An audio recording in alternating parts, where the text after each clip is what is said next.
Magandang araw sa inyong lahat. Ako si Dr. Mayumi Santos, isang gastroenterologist na may 35 taong karanasan. At ngayon, pag-uusapan natin ang isang mahalagang paksa, ang mga likas na paraan upang labanan ang constipation. Naranasan mo na bang umabot ng 3 minuto sa banyo pero wala pa ring nangyayari? Yung pakiramdam na matagal mo nang gustong dumumi pero ayaw talagang lumabas kaya bloated ka at puno ng inis at pagkadismaya. Ang constipation o ang hirap sa pagdumi ay isang pangkaraniwang suliranin sa modernong lipunan. Sa Pilipinas pa lamang milyon-milyong tao na ang apektado nito at maging halos kalahati ng mga nagtatrabaho sa opisina ay regular na nakararanas ng ganitong problema. Ang pangmatagalang constipation ay hindi lang basta istorbo sa araw-araw. Malaki rin ang epekto nito sa kalidad ng buhay. Ipinapakita ng iba't ibang pag-aaral na ang malubha ay tuloy-tuloy na constipation ay maaring magdulot ng pagkabalisa, depresyon at iba pang problemang psikolohikal. Kaya ang tanong ng marami, ang pag-alis ba ng constipation ay nangangahulugan ng habang buhay na pag-asa sa mga laxative? Wala na ba talagang masal at mas epektibong paraan? Ang totoo, bagamat mabilis nga ang epekto ng mga tradisyonal na laxative, ang pangmatagalang pagdepende sa mga ito ay maaaring magdulot ng katamaran ng mga bituka. Matagal ang nagbababala. Ang mga doktor na ang sobrang paggamit, ang stimulant laxatives, ay maaaring magpabagal sa natural na paggalaw ng bituka na sa bandang huli, ay mas lalong magtutulak sa isang tao na umasa sa gamot. Marami ang nauuwi sa isang masamang siklo kung saan hindi na sila makadumi ng walang tulong ng laxative. Gayunpaman, sa nakalipas na 5 taon may bagong pag-asa. Natuklasan ng mga siyentipiko at doktor na may 5 natural na pampadumi na kayang tumulong ng dahan-dahan, ngunit epektibo upang maibalik ang maayos na pagdumi ng hindi nangangamba sa pagdepende sa gamot. Ang huli sa mga ito ay itinuturing pa na ang tunay na hari ng pagdumi at maraming doktor mismo ang regular na gumagamit nito. Ngayon, sama-sama nating tuklasin kung ano-ano ang mga natural na paraang ito na kayang magpasigla sa ating mga bituka at tuluyang makatulong sa pagwawakas ng constipation. Likas na pampadumi, isang baso ng maligamgam na tubig sa umaga para gisingin ang bituka. Ano ang una mong ginagawa pagkagising sa umaga? Kung madalas kang makaranas ng constipation, subukan mo ang simpleng paraang ito na matagal nang inirerekomenda ng maraming doktor. Uminom ng isang malaking baso ng maligamgam na tubig habang wala pang laman ang tiyan. Maaaring simple lang itong pakinggan pero may matibay itong sitipikong basehan. Pagkagising sa umaga, ang ating digestive system ay unti-unti ring naghahanda upang maging aktibo. Ang pag-inom ng humigit, kumulang 50 hanggang 500 ml ng maligamgam na tubig sa oras, na at paiti maaring mag-stimulate ng tinatawag na gastroflex, para itong pagpindot ng isang switch na magpapagana sa iyong mga bituka.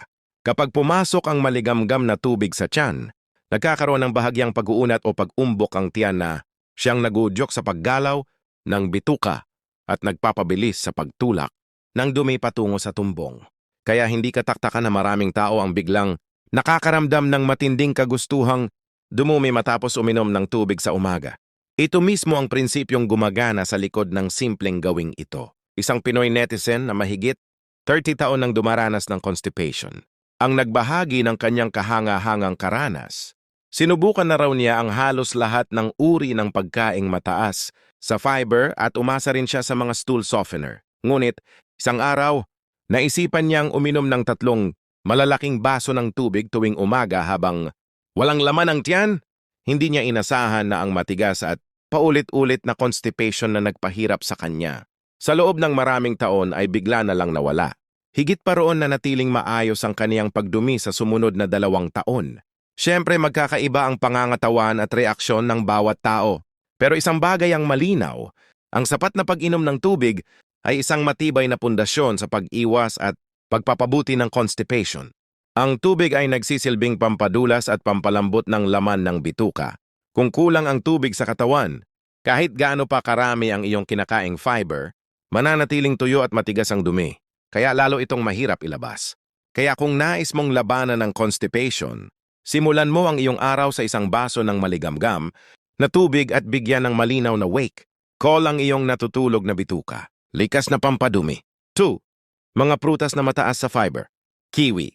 Kinumpirma ng siyensya na mas mabisa pa sa gamot. Kapag pinag-uusapan ang mga prutas na mayaman sa fiber, Kadalasan ay saging ang unang pumapasok sa isip ng marami, gayunpaman, natuklasan ng mga eksperto sa nutrisyon na hindi ang saging ang pinaka-epektibong prutas pagdating sa constipation. Sa katunayan, ang pagkain ng hilaw na saging na kulay berde, paaway maripen mapatlayan ng pagbabara sa bituka dahil sa mataas nitong resistance starch. Sa mga nakalipas na taon, napunta ang atensyon ng maraming pag-aaral sa isang maliit ngunit makapangyarihang berdeng prutas, ang kiwi. Unti-unti itong sumisikat bilang isang tunay na bida laban sa constipation. Bilang isang gastroenterologist, ang kiwi ay isa sa mga prutas na lubos kong inirekomenda dahil ang estruktura ng fiber nito ay halos nasa tinatawag na golden ratio pagdating sa pagpapadali ng pagdumi. Ang kiwi ay mayaman sa parehong insoluble fiber at soluble fiber na may rasyo na humigit kumulang tong. Ibig sabihin, nagbibigay ito ng malinaw na balangkas para sa dumi upang madagdagan ang volume nito, habang naglalaman din ng fiber na sumisipsip ng tubig upang mapalambot ang dumi at gawing mas madulas ang pagdaan nito sa bituka. Higit pa rito, ang kiwi ay nagtataglay ng isang kakaibang natural na enzyme na tinatawag na actinidin. Ang enzyme na ito ay tumutulong sa mas maayos na pagtunaw ng mula sa pagkain na nakababawas sa bigat ng trabaho ng tiyan at bituka. Para sa mga taong may problema sa panunaw, ang pagkain ng kiwi pagkatapos kumain ay maaaring makatulong upang mabawasan ang fermentation at pagbuo ng sobrang hangin sa bitukana, kadalasang nagdudulot ng kabag at hindi komportabling pakiramdam. Noong isang pag-aaral na inilathala sa American Journal of Gastroenterology, ang nagkumpara sa epekto ng pagkain ng dalawang berdeng kiwi araw-araw laban sa traditional na fiber supplement na Psyllium husk. Matapos ang 4 na linggo, ang mga kalahok na kabilang sa grupong kumakain ng kiwi ay nagulat ng mas madalas at mas regular na pagdumi pati na rin ng malaking pagbawas sa pananakit at hindi komportableng pakiramdam sa tiyan. Ang epekto ng kiwi ay hindi lamang kapantay ng Psyllium husk, kundi sa ilang aspeto ay mas maganda pa. Dagdag pa rito, mas masarap at mas kaaya-aya sa pangaraw-araw na pagkain ang dalawang matamis at makatas na kiwi kumpara sa pag-inom ng isang baso ng fiber powder na halos walang lasa. Kaya malinaw na ang pagkain ng dalawang kiwi sa isang araw ay hindi lamang nakatutulong sa mas maayos na pagdumi, kundi maaari ring magbigay ng positibong epekto sa iyong mood. Para lubos na maranasan ang benepisyo nito, inirerekomenda na kainin ang kiwi araw-araw sa loob ng hindi bababa sa 4 na linggo. Likas na pampadumi. 3. Prunes at prune juice ang siyang tipikong pagbabalik ng klasikong pampadumi. Sa lahat ng natural na pampadumi, ang prunes ay may mahabang kasaysayan ng paggamit. Ang prunes ay simpleng pinatuyong plums at huwag maliitin ang kulubot at maitim nitong anyo. Ang kakayahan nito sa pagpapalambot ng dumi ay talagang kahanga-hanga. Natuklasan ng mga mananaliksik na ang sekreto ng prunes ay nasa kombinasyon ng sorbitol, dietary, fiber at iba pang natural na sugar alcohols na taglay nito. Ang sorbitol ay lumilikha ng mataas na osmotic pressure sa loob ng bituka na humihila ng tubig papasok. Dahil dito lumalambot at bumibigat ang dumi kaya mas madali itong ilabas. Kasabay nito ang sorbitol ay sumasa ilalim sa fermentation sa bituka na nagpo-produce ng gas. Ang gas na ito ay nagsisilbing natural na tagatulak na tumutulong upang mas mabilis na gumalaw ang laman ng bituka at mailabas ang dumi. Kinumpirma ng mga kamakailang pag-aaral ang bisa ng prunes bilang pampadumi. Isang pag-aaral noong 2001 ang direktang nagkumpara sa prunes at Psyllium husk at na lalo na kung iinumin o kakainin ito sa umaga. Kung masyado itong matamis para sa iyong panlasa, maaari mo itong ihalo sa yogurt o oatmeal. May mga biro pa ngang kumakalat online na parang gagawin kang rocket ng prune juice. Dahil sa bilis at lakas ng epekto nito sa ilang tao, kaya kung unang beses mo pa lang itong susubukan, mas mabuting magsimula sa maliit na dami upang maiwasan ang biglaang pagtatae. Likas na pampadumi? 4. Probiotics at fermented foods ang paggamit ng tinatawag na Good Bacteria Army. Maraming tao ang masyadong nakatuon sa mismong dumi at nakakalimutang isaalang-alang, lalo na kung iinumin o kakainin ito sa umaga. Kung masyado itong matamis para sa iyong panlasa, maaari mo itong ihalo sa yogurt o oatmeal. May mga biro pa ngang kumakalat online na parang gagawin kang rocket ng prune juice. Dahil sa bilis at lakas ng epekto nito sa ilang tao, kaya kung unang beses mo pa lang itong susubukan, Mas mabuting magsimula sa maliit na dami upang maiwasan ang biglaang pagtatae. Likas na pampadumi. 4. Probiotics at fermented foods ang paggamit ng tinatawag na Good Bacteria Army. Maraming tao ang masyadong nakatuon sa mismong dumi at nakakalimutang isaalang-alang. Ipinakita na ang araw-araw na pagkonsumo ng prunes ay kasing epektibo ng mga tradisyonal na fiber supplements sa pagpapabuti ng constipation.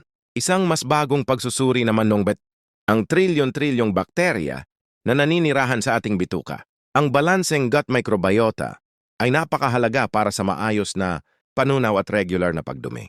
Pinapakita ng mga pag-aaral na ang komposisyon ng gut bacteria ng mga taong may chronic constipation ay iba kumpara sa mga taong may malusog na sistema ng pagtunaw.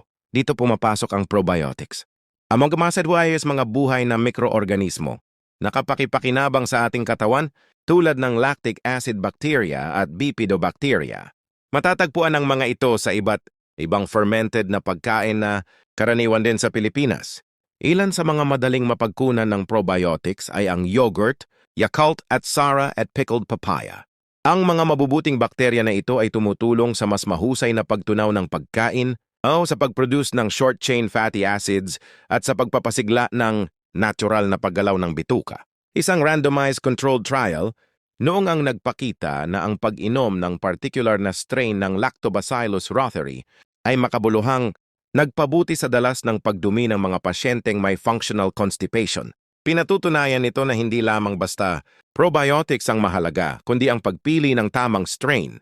Bukod dito, ang stress at emosyon ay may direktang epekto rin sa ating bituka sa pamamagitan ng gut-brain axis.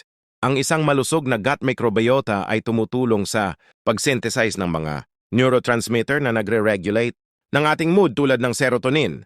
Ibig sabihin, ang pag-alalaga sa ating bituka ay hindi lamang para sa pisikal na kalusugan, kundi pati na rin sa kalusugang pangkaisipan. Ang pag-inom ng isang tasa ng unsweetened yogurt araw-araw ay isang simple at practical na paraan upang magdagdag ng probiotics sa iyong dieta.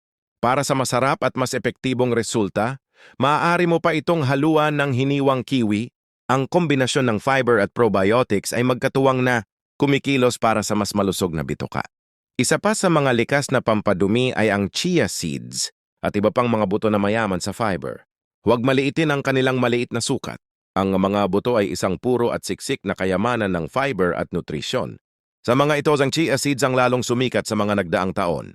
Ang maliliit na itim na butong ito ay kapansin-pansing lumalaki kapag nababad sa tubig at bumubuo ng isang gel. Ito mismo ang susi sa kanilang epekto. Ang chia seeds ay mayaman sa soluble fiber na sumisipsip ng tubig, kaya nadaragdagan ang volume ng dumi habang nananatili itong malambot at mamasa-masa.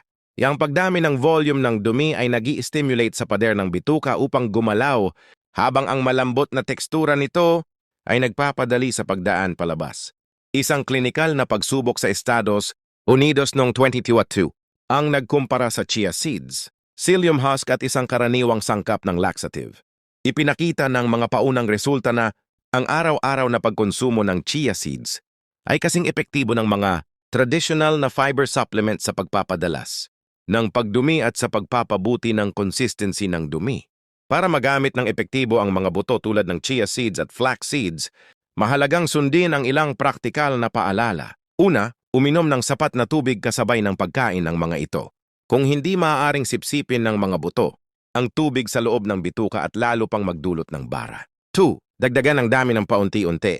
Magsimula sa maliit na halaga at dahan-dahang dagdagan habang nasasanay ang katawan. 3. Gilingin o nanguyain ng mabuti ang mga buto upang mas mailabas at masipsip ng katawan ang kanilang nutrisyon at fiber. Likas na pampadumi.